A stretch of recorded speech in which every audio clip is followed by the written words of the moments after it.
Hey guys, we're back. This time we're taking a look at a 3D printed insert for Disney's Villainous, The Horse Takes It All.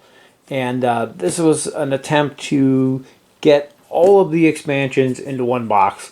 And it worked temporarily, but then they came out with more expansions. So I'm not sure where we're going to go from there, but we'll get in and take a look.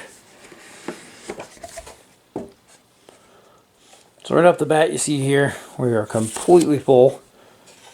And we got our rulebook on top here. We have all the different characters separated out. There's little card dividers in there.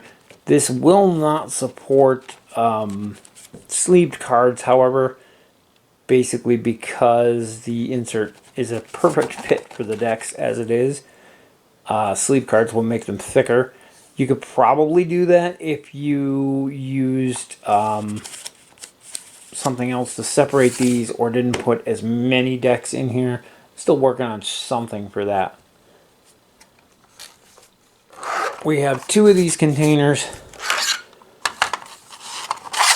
here with the different villain pawns in them. And as I said, this will support everything from the first 3 expansions and the base set. So they're all in there. Let's see, there's 6 in the original, I think. Yeah. So there's six in the original. Then you have 3 from the first expansion, 3 from the second expansion, and 3 from the third expansion.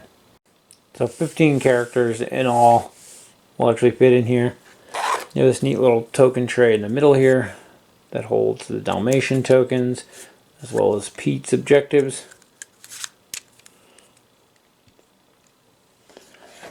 We have this tray here that holds the power tokens. And I did notice when I was doing this that the ones from the add-on sets have smaller, thinner tokens. So I use those so you can get more of them in there. Then we have the player boards for all 15 of the characters.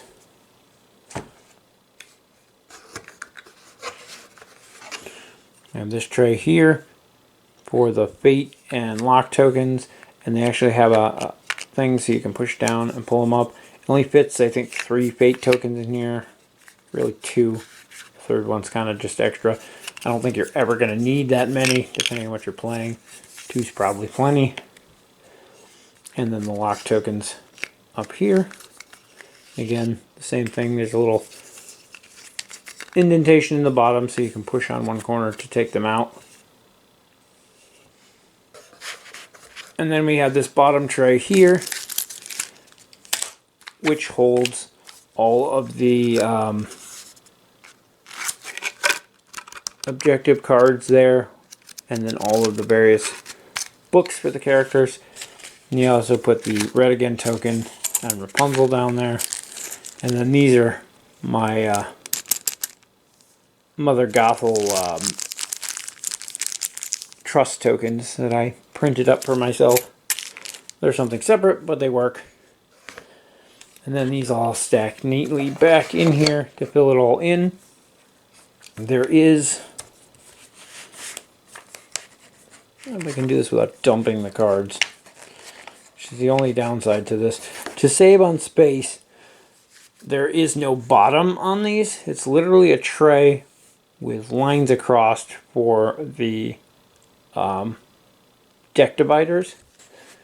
And the reason they did this is because the cards standing on end literally come right to the top of the box. They actually stick up over it just a bit.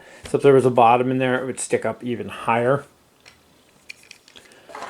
But you put these in over here. Put the model trays in here. This goes in the middle, and you have just enough space for all the boards to sit down in. Everything fits in there perfectly. And like I said, you can store the base game and the first 3 expansions. Then this happened. So I'm going to try to figure something out, but I'm not sure how it's going to work. I think what I'm going to end up doing is putting all the decks and everything in one box, and maybe moving the mover pawns to one of the expansion boxes. It's the only way I see fitting everything in there. And I do like to keep everything together, so we're going to mess around with that and see how it works, but that's what it looks like for now. I'll put a link down in the description to the files for this if it's something you're interested in 3D printing out for yourself. And just a side note on this, in case you didn't notice, I had to get rid of the cheap, flimsy plastic cauldron that comes with it. It doesn't fit in the box with it. I did 3D print this awesome replacement cauldron, but again, it won't fit in the box. So I think what I may do is see if I can get the cauldron, which I think will fit in here, and then maybe the mover pawns in there, so the accessories will be in one box and the rest of the cards and everything else will be in one.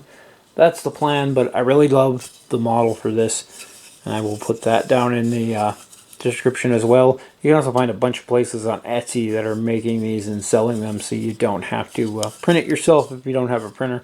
But it actually didn't use that much plastic. It's hollow, but it way nicer and more detailed than the one that came in the original game, I think. And I'm happy with it. As always, thank you guys for watching, and we'll see you in the next video.